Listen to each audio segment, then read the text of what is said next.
நம்ம சென்னையில் பார்த்தீங்கன்னா நம்ம மாடெல்லாம் வந்துட்டு பிளாஸ்டிக் தான் சாப்பிடுது. நம்ம கிராமத்தில் பிள்ளை சாப்பிட்டு வளர்றதுனால பசுமா பாலை பிடிச்சி ஆரோக்கியமாக இருக்காங்க நம்ம கிராமத்து மக்கள். என்றைக்குமே கிராமம்தான், கிராமம்னா கிராமம்தான்.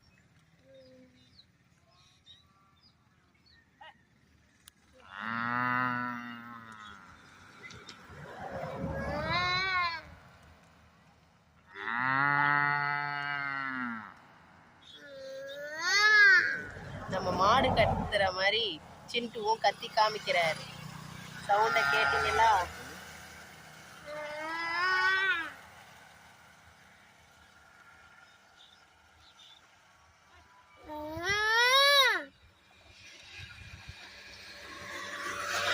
மீன் இருக்கும். அப்போ உள்ள மீன் இருக்கும்டா, காலை விட்டுறாத, கடிச்சிடும்.